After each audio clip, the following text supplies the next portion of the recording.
Cinco ba? Cinco, oo. I think that was 4 years ago. 4 years ago. So, ngayon lang ulit ako nagbalik pelikula sa Star Cinema. Ano naman ang kaibahan nito? Ano sa nagawa mong horror? Ang Maria Leonora Teresa kasi ano to hindi na siya basta horror.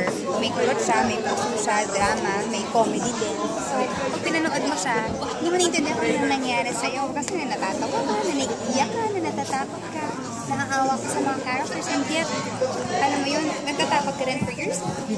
May mga scenes ba na kahit na nakakapagpatakot sa'yo sa pelikula habang ginagawa?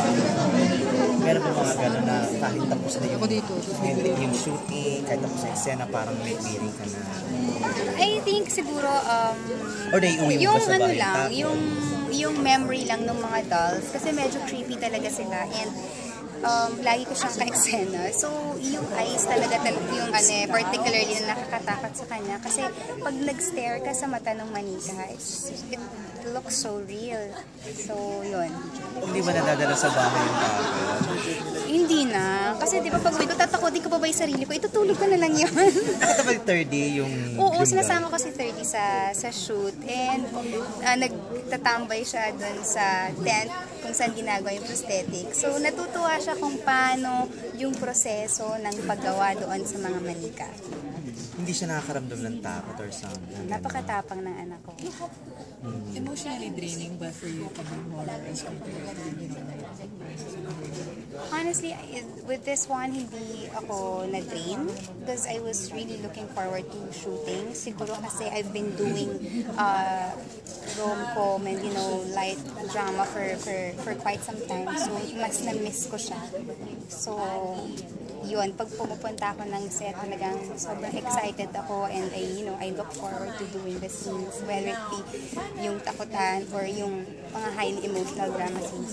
Buti na-manage mo yung time, having yung Be Careful, tas ito, paano? Well, I would like to thank Star Magic na sila ang gumagawa ng trafficking ng oras ko para meron akong time for Be Careful and meron akong time for Maria Leonora Teresa. Tuloy-tuloy na yung paggawa ng pelikula, like this. Inspired na busy dun sa Be Careful. Oo, sana. Sana magtuloy-tuloy. Hanggang kailan na lang ba ang Be Careful? Para alam ko sa December or mag-extend pa siya? Wala pa. Actually, hindi ko talaga alam kung kailan. Wala talagang sinasabi pa. And like I always say, it's really up to the management kung hanggang kailan ang Be Careful with My Heart. And of course, hanggang sa tinatangkilik at maraming nai-inspire ang programa, bakit naman natin hindi ipapatuloy at ibigay yung gusto ng nakaraan. Sabi sabihin, worth naman na kumbaga mag-bump up or maano yung masacrifice yung ibang mga pwedeng gawin, basta tuloy-tuloy lang itong series mo. Ray, kasi we are committed to this project, and when I said yes to this, yung time ko talaga nandito. So, yung mga projects na hindi ko maisasabay, ang like ko na iniisip, maybe it's not time for me to do this certain project, or maybe hindi to for me. But eventually, maybe after Be Careful with My Heart, I will get to do other things. Paano nabago ang personality or ang buhay mo nung ginagawa mo yung role mo as Maya?